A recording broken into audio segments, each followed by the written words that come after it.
That night they tried to blow up his radio station. He decided it was time to leave Muscatine.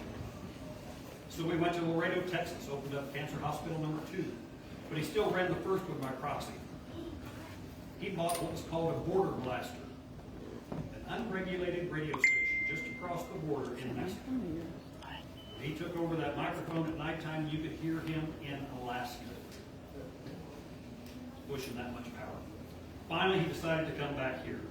This was going to be his cancer curable hospital worldwide headquarters. He was going to have these all over the United States, all over the world. He shut down the other 2 hospitals, had all of his patients brought here by train in boxcars like cattle. Well, I guess maybe that way they could be in their hospital beds. I'm speculating on that, but he did bring them here by train in boxcars.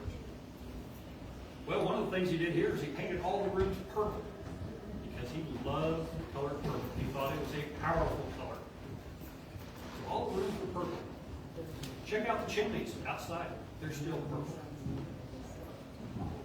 The lobby was painted in wild shapes, colors, more like a circus type theme. He would take the tag-leg telephone out on the balcony and start playing circus-sounding music to cheer up his guests. The switch on there has 2 settings, off and real loud. On flat ground, you could hear that thing a mile away. Up on top of the mountain, on the 3rd or 4th floor, you could hear it forever. Well, his office was the governor's suite, room 1 or suite 101, just before you go through those black double doors. The last door on the left. That was his office. He had a 6-sided desk in there because he ran 6 different businesses while he was here. So he could simply sit in the center of it, do paperwork for business number 1. When he was through with that, he didn't have to clear the desk and bring over other paperwork. He simply rotated in his chair to the next flat spot. And so on and so forth. For 6 different flat spots. After the tour, go check out his desk. Go over to the gift shop. We don't have all of it. We don't know what happened to the rest of it. But we have several sections. And really, a pretty novel idea. Makes perfect sense to me. Well, he had that desk in his office. He had it surrounded with bulletproof glass. He had armed guards at all the entrances. The gift shop with all that glass, and that was his patient intake area. He was in there quite a bit. So he had that glass replaced with bulletproof glass. It's just standard glass nowadays. But in his office, he also had 2 St. Bernards for protection. Normally St. Bernards are big cuddly teddy bears. Not how you describe these. There was a closet with a ladder that went up, trap door in the ceiling. In case things got nasty, he could go climb that ladder, get out of the next floor, and find a safe way to get out of here. But if things got nasty real quick, he had 2 Thompson submachine guns behind his desk. The Tommy guns like the gangsters used during the Roaring 20s. Those guns shoot so fast, that 50-round drum magazine was popular back then. If he pulled that trigger and held it back, he could empty that gun in 5 seconds or less. Throw that gun down, grab the next one if he needed to. The man meant business. He wasn't going to take anything off of anyone. Well, he's known as the man in purple. His favorite clothing? White linen suit, purple silk shirt, purple silk tie. He even drove around town in a purple Ford convertible. Not a Ford with an F. It's a Ford with a C. Very, very expensive car. He had it. Had the darn thing painted purple. Now, I'm going to leave Norman alone for a little bit and let him calm down. I'm going to talk about the cat. Morris the cat. He came here in 1973 as a kitten. Started hanging around the kitchen. The kitchen staff started feeding him. Well, you know what happens when you have a stray cat and you feed it? You've got a cat. So Morris stuck around.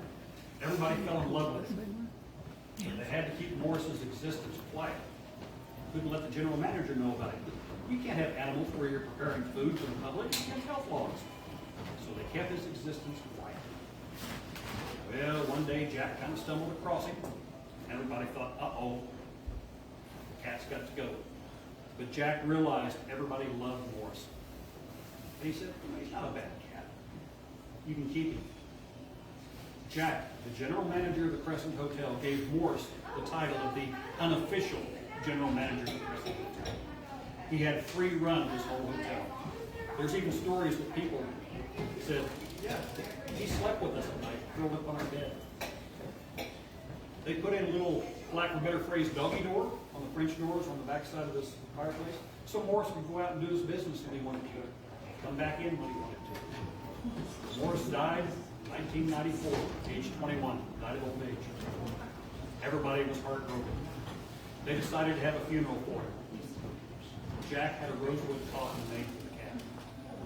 They knew the whole staff would show up, but you know, an estimated 50 people from town showed up too. Everybody loved Morris. So they had the funeral. They took his body out the double doors there, down the steps, and to the left, buried him in one of the flower gardens. Go out there when it's light, you can see Morris's headstone. That's where they buried him. But Morris is still here. Some people still claim they got back to their room late at night. Here was this big orange cat curled up on the bed asleep. It wasn't hurting anything, so they let the cat sleep with them. Their only problem was when they woke up in the morning, the cat was gone, and they didn't know where he went, how he got out of the room. But what they described was Morris. There is a video on YouTube that shows a ghostly Morris coming down those steps right there, starting to come across the floor, that he darts over to the side. You can see the dark orange stripes on it. We do have a hotel cat, a live one, black and white long hair. His name's Jasper. He's 12 years old. World's laziest cat. You find him somewhere in the morning, that's probably where you're going to find him all day long. He does not use much energy.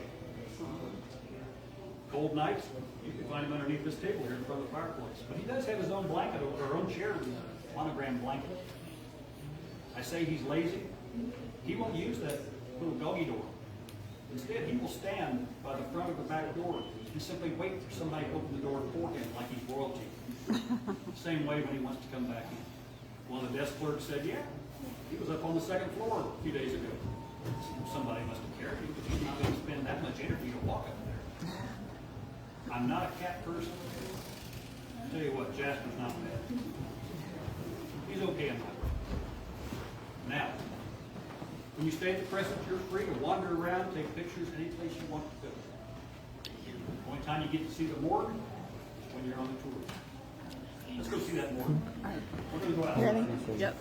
Finish.